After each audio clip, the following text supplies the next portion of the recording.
मेरा नाम विजन बघेल है। अच्छा, मैं गांव कासिमपुर नागरिक रहने वाला हूँ। थाना ब्लॉक भिजौली लगता है, थाना पाली मुखिमपुर है। क्या मामला है, क्यों जिलाधिकारी के यहाँ है? सर, हम लोग जिलाधिकारी इसमें तो इसके जिलाधिकारी साहब तक इसके पास आए कि हमारे गांव में करीब 1,65,00,000 का घोटाला हुआ था।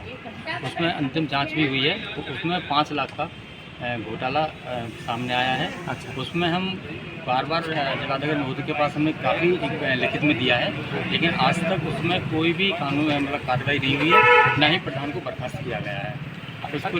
अच्छा, जो घोटाला हुआ है कौन सी ऐसी सरकार की योजना है जिसके तहत घोटाला हुआ है? ये वो मनरेगा है। अच्छा, उसमें काफ़ी उसने घोटाला किया है मनरेगा में, और उसी की जांच हुई थी। जैसे तालाब है, तालाब में उसने पैसा निकाला, कोई काम भी नहीं किया। अच्छा, उसमें अधिकारी महोदय भी गए थे यहाँ से आपकी अंतिम जांच में, तो उसमें सब मेरे पास कागज़ भी है, और मैं कई बार डीएम साहब से मैं मिला हूँ। तो जिलाधिकारी साहब ने क्या आप कई बार मिले हैं, क्या खाली आश्वस्त कर देते हैं कि हमने डीपीआरओ साहब से बोल दिया है और मतलब उसको कर देंगे, और वही उससे परिणाम 0 रहता है बाद में। अच्छा, इसमें जो इस घोटाले में क्या प्रधान के अलावा कोई और भी लोग भी मिले हुए? और भी हैं, सचिव साहब हैं इसमें। अच्छा, इसके साथ वो जेई भी हैं। अच्छा, और गांव के कुछ दमंग लोग भी हैं उसके साथ में मिले हुए हैं। जी जी जी। तो जो प्रधान है उसका नाम क्या है? सरोज देवी है।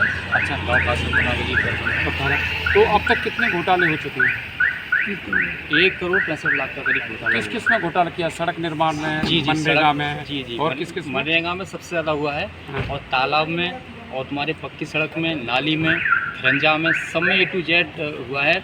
एक घोटाला ऐसा होता है कि कार्य होता है 100 में से 10% मतलब आदमी करता है तो समझ में आता है। इसमें तो 100 में 100% ही उसमें पूरा घोटाला है, कोई ज़मीन का काम नहीं है। और मतलब ये मान लीजिए आपकी एक A to Z घोटाला है। जमीन का कोई काम नहीं, खाली कागज़ों में विकास हुआ है।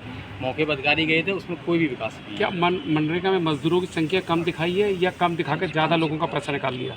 उसमें सर कम मजदूर दिखा के पैसा ज़्यादा निकाला गया है। ज़्यादा निकाल गया जी। तो उसकी कोई ऑथेंटिक एविडेंस है आप पर? जी, मेरे पास कागज़ है। अच्छा, अब आप क्या चाहते हैं जिलाधिकारी? सर, मैं ये चाहता हूँ कि उनको बर्खास्त किया जाए प्रधान को, और आगे की कार्रवाई पुनः की जाए। सरकार तो कह रही है कि सबका साथ, सबका विकास, सब पर विश्वास और भ्रष्टाचार मुक्त प्रदेश है, लेकिन सरकार में घोटाला हो रहा है, उसके बारे में क्या कहेंगे?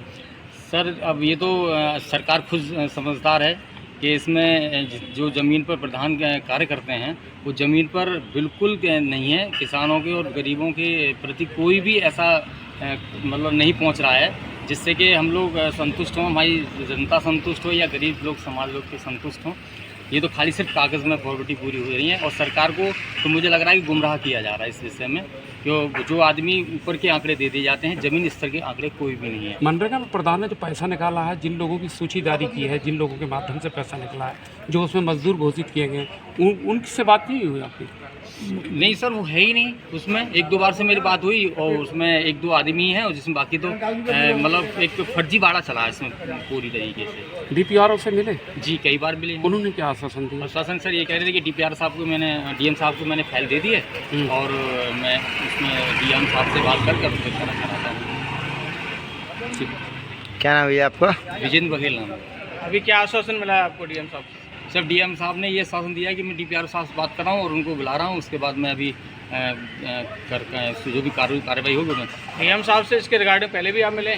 सर, मैं कई बार मिल चुका हूँ, और मैंने प्रार्थना पत्र भी